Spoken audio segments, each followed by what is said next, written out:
नई बहू को मिला भुक्कड़ ससुराल। लड़के का परिवार अच्छा है। 3 नंद, माता पिता, साथ में 2 छोटे भाई भी हैं। लड़का इंजीनियर है और बहुत पैसे कमाता है। ये सुनते ही नैना के होश उड़ जाते हैं।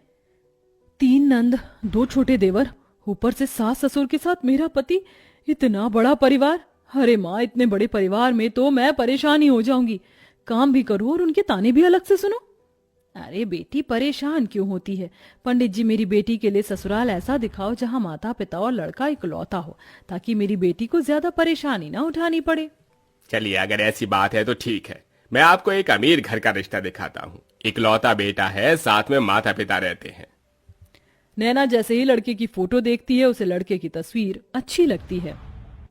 अरे लड़का तो अच्छा है, इकलौता है, परिवार भी छोटा है, और क्या ही चाहिए। माँ, मुझे लड़का पसंद है। ओहो पगली, चलो ठीक है, कोई लड़का तो तुझे पसंद आया। पंडित जी, अब आप इसी लड़के से मेरी बेटी के रिश्ते की बात चलाइए।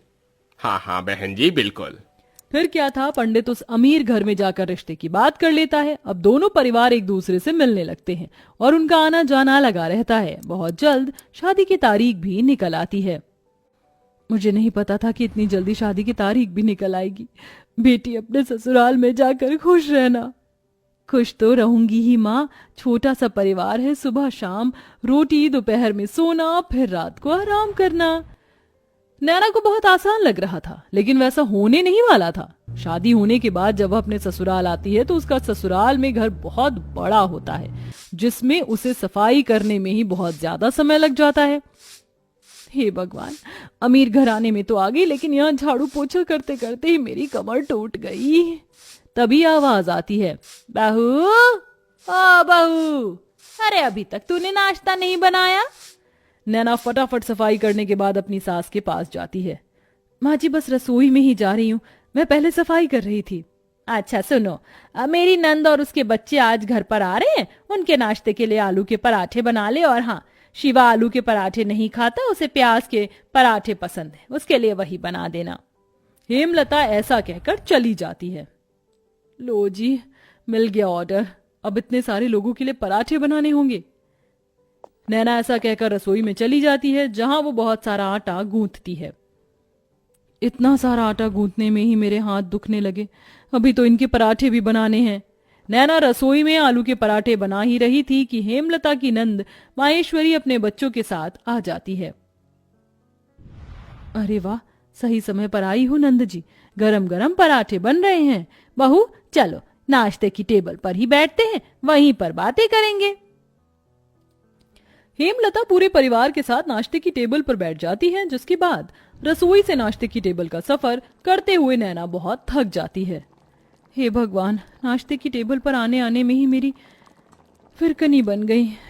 मैंने तो छोटा सा परिवार समझकर इस घर में शादी की थी, यहाँ तो सबकी अलग ही फरमाइश चलती है। तभी नैना के पति शिवा की आवाज आती है। अरे नैना, मेरे प्याज के पराठे नहीं बनाए तुमने? अभी लाती हूँ जी। नैना प्याज के पराठे बनाकर अपने पति के लिए नाश्ते की टेबल पर लेकर आती है। ये लीजिए प्याज के पराठे। तभी माहेश्वरी कहती है, बहू के हाथों से पहली बार खाना खा रही हूँ, बहुत स्वादिष्ट है ये पराठे, ये लो तुम्हारा शगुन। इस तरह माहेश्वरी नैना को शगुन देकर जाती है। सब लोग बहुत खुश होते हैं, लेकिन नैना बहुत ज्यादा थक जाती है। सबके सो जाने के बाद वो सबके जूठे बर्तन भी धोने लगती है। आज तो पूरा दिन हो गया, मुझे लेटने का समय ही नहीं मिला। नैना बर्तन धोने के बाद अपने कमरे में जाने ही वाली थी कि तभी उसके ससुर उसे कॉफी बनाने के लिए कह देते हैं। अरे सुनो बहू, जरा 1 कप कॉफी बना देना। अभी बनाकर लाती हूँ पिताजी। नैना दोबारा रसोई में जाती है और कॉफी बनाकर अपने ससुर जी के लिए लेकर आती है। आखिरकार उसे थोड़ी देर के लिए अपनी कमर सीधी करने को मिल जाती है, लेकिन फिर शाम की अलग फरमाइश शुरू हो जाती है। बहू, शाम के खाने में वेज बिरयानी, शाही कोरमा और चावल बना लेना। फिर से कोई आ रहा है क्या माँ जी घर पर? अरे नहीं, ये तो शिवा को बहुत पसंद है, इसीलिए बनवा रही हूँ। ठीक है माँ जी। अब शाम का खाना बनाने के लिए नैना फिर से रसोई में जाती है और खाना बनाते हुए खुद से ही कहती है, हे भगवान, कैसा परिवार मिला है मुझे। सुबह शाम मेरे ससुराल वालों को शाही पकवान ही चाहिए होते हैं, और इतने भुक्कड़ लोग हैं कि इन्हें हर थोड़ी देर में भूख लग जाती है। डिनर में इतना हैवी खाना कौन खाता है? मैं तो बेकार ही फंस गई इस घर में आकर। नैना ऐसा खुद से बोलते हुए खाना बनाती रहती है। उसे रसोई में बहुत गर्मी भी लगती है, लेकिन फिर भी वह खाना बनाती है। खाना तो बहू बहुत स्वादिष्ट लग रहा है, खुशबू से पता चल रहा है। हाँ हाँ, मेरी मेहनत जो लगी है, स्वादिष्ट तो होगा ही। नैना भी खाने की टेबल पर बैठकर खाना खाने ही वाली थी कि तभी किसी के आने की दस्तक होती है। हेलो गाइस, मेरे बिना ही खाना खा रहे हो? अरे बेटा चिराग, तुम यहाँ विदेश से कब लौटे? मेरे साथ मेरे कुछ दोस्त भी घर पर आए हैं। आज ही हम ऑस्ट्रेलिया से इंडिया आए हैं। कितने दिनों बाद तुझे देख रहा हूँ नैना। ये मेरे ताऊ जी का लड़का है, विदेश पढ़ने चला गया था बचपन में। मेरा जिगरी यार यही है। जाओ नैना, इन सब के लिए भी खाना परोस कर ले आओ। अगर रोटी कम हो तो और बना लेना। हेमलता ऐसा कहकर बेचारी नैना को फिर से रसोई में भेज देती है। नैना को खाने के साथ दोबारा से रोटियां भी बनानी पड़ती हैं और वो बहुत ज्यादा थक जाती है। सबको खाना खिलाते हुए उसी के लिए खाना नहीं बचता। ये लो, बस यही रह गया था, मेरे लिए थोड़ा भी खाना नहीं बचा। कैसे भुक्कड़ लोग हैं, एक बार भी मेरे बारे में नहीं सोचते हैं। नैना को बहुत बुरा लगता है। वो अपने कमरे में सोने चली जाती है। इसी तरह जब भी वह कुछ बनाया करती तो सारा खाना उसके ससुराल वाले ही खा जाते हैं और उसके लिए कुछ नहीं बचता। ऊपर से घर में मेहमानों का आना जाना लगा ही रहता है, जिसके चलते एक दिन नैना की बहुत ज्यादा तबीयत खराब हो जाती है। इनके शरीर में बहुत ज्यादा थकावट है। लगता है काफी दिनों से जरा भी आराम नहीं मिला है, इसलिए शरीर में कमजोरी हो गई है। ये मैंने दवाइयां दे दी हैं, बस आप इन्हें थोड़ा आराम करने दीजिए, जल्दी ही ठीक हो जाएंगी।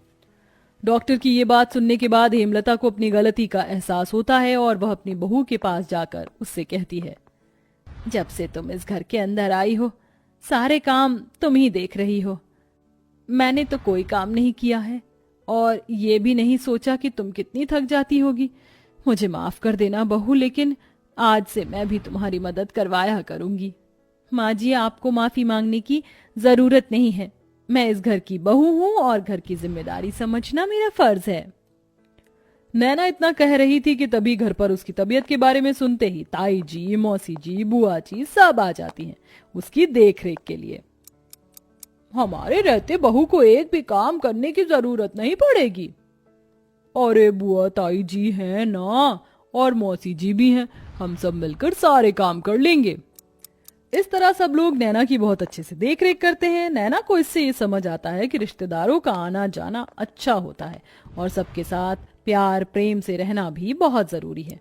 जैसे ही वो ठीक हो जाती है, वो पहले की तरह फिर से घर की सारी जिम्मेदारियां खुद उठा लेती है। चलिए, आप सभी आज खाने की टेबल पर बैठिए। अब मेरी तबीयत बिल्कुल ठीक है। मैं आप सभी के लिए आपकी पसंद का खाना बनाऊंगी। नैना ऐसा कहकर रसोई में चली जाती है। पीछे से हेमलता आती है। अब से मैं भी तुम्हारी रसोई में मदद करवाया करूंगी और मैं जानती हूँ आखिरी में तुम्हारे लिए कुछ नहीं बचता, इसलिए पहले ही तुम अपने लिए खाना निकाल लिया करना। ये सुनते ही नैना को बहुत खुशी होती है और उसे अपनी माँ की याद आ जाती है, जिसकी वजह से उसकी आंखें भर आती हैं। अरे ये क्या बहू, तू रोने क्यों लगी? बस आज आपकी बातें सुनकर मुझे अपनी माँ की याद आ गई। हेमलता उसे गले से लगा लेती है। इस तरह दोनों सास बहू मिलकर घर को संभालती हैं और एक साथ खुशी खुशी रहने लगती हैं।